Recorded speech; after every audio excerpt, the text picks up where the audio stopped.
तो क्या हाल चाल आप सभी का। आज हम बात करने वाले स्प्लेंडर प्लस 2022 मॉडल के बारे में। इसके अंदर हमारे जो सोकर हैं वो ख़राब हो चुके हैं, रियर सोकर है। और रियर सोकर की वजह से हमें क्या क्या देखने के लिए मिल रहा है, क्या क्या साइड इफेक्ट्स आ रहे हैं, वही सभी हम पॉइंट रखेंगे। तो मुझे अभी तक इसके अंदर जो देखने के लिए मिला है, जैसे कि जो सोकर ख़राब हुआ, सोकर ख़राब होने की वजह से सबसे पहला जो पॉइंट था वो ये है कि जैसे हम बाइक को चला रहे हैं और जैसे कोई गड्ढा वड्ढा आ रहा है या कोई धचकी आ रही है, धचकी के अंदर जैसे ही हम जा रहे हैं तो धचकी में जाने की वजह से बाइक ना ज़्यादा ही जंपिंग करेगी और जंपिंग करने की वजह से जो कि है मोटरसाइकिल का बैलेंस ख़राब हो जाएगा। बैलेंस ख़राब होगा तो मतलब कि उसकी वजह से हमें गिर जाएंगे या एक्सीडेंट का सामना करना पड़ सकता है। और दूसरा जो पॉइंट है जो मैं आपको बताना चाहता हूँ कि जब से इसके रियर सोकर ख़राब हुए ना तो इसके अंदर से एक अलग ही आवाज़ निकल के आने लगी है। जैसे ही धचकी में जाती है तो ऐसे आवाज़ आती है जैसे कि इसके अंदर से कुछ टूट रहा हो, मतलब गड गड की सी आवाज़ निकल के आती है। सबसे मतलब खतरनाक पॉइंट तो मेरे को यही लगा कि जैसे ही मतलब धचकी आ रही है तो एकदम से आवाज आ रही है दुम देसी। मतलब ये चल क्या रहा है, मतलब सोकर की वजह से इतनी भारी परेशानियां देखने के लिए मिल रही है। मतलब अगर हम मान के चले सोकर होते ही ना तो फिर क्या होता, सोकर ना होता तो फिर तो परेशानियां और देखने के लिए मिलती। अब इसके अंदर सोकर तो है पर सोकर खराब हो चुके हैं, उसकी वजह से भी हमें साइड इफेक्ट देखने के लिए मिलते हैं और जब नहीं होते तब भी हमें साइड इफेक्ट देखने के लिए मिलते ही मिलते हैं।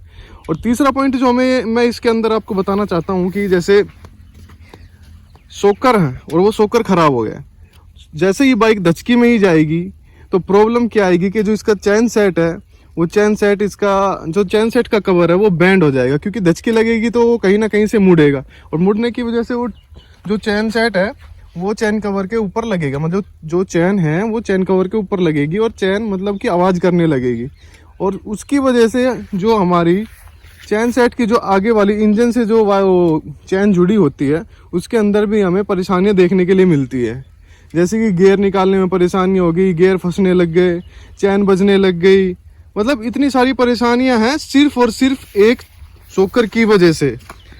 मतलब जो बाइक है तो बाइक में थोड़ी बहुत ही प्रॉब्लम आनी चाहिए, मतलब सोकर की वजह से मतलब कभी चैन सेट खराब हो रहा है और चैन में प्रॉब्लम आ रही, चैन बजने लग रही है और चैन सेट का जो ऊपर का कवर है वो भी बैंड हो रहा है।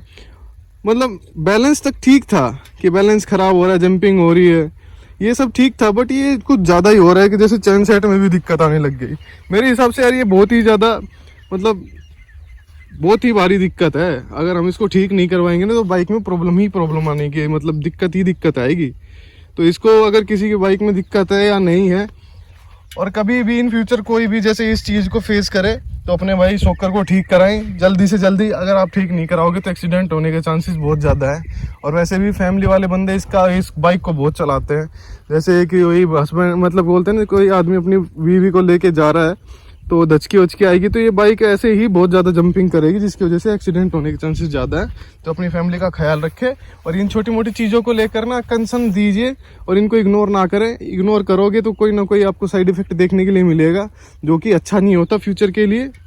तीसरा पॉइंट मैं आपको बताना चाहता हूँ कि उसकी वजह से हमें क्या क्या प्रॉब्लम देखने के लिए मिलती है। तीसरा पॉइंट ये है कि जैसे ये बाइक गड्ढे में जाएगी, चलती चलती गड्ढे में जाएगी और धचकी लगेगी, धचकी लगने की वजह से जो सोकर है, लेफ्ट साइड वाला जो सोकर बोल देते हैं, वो सोकर चैन सेट में लगेगा और चैन सेट में जाके लगेगा तो चैन सेट कहीं ना कहीं डैमेज होगा। जो चैन सेट का कवर है वो भी डैमेज होगा और डैमेज होने की वजह से जो चैन है वो परेशानियां करने लगेगी और आवाज़ करने लगेगी।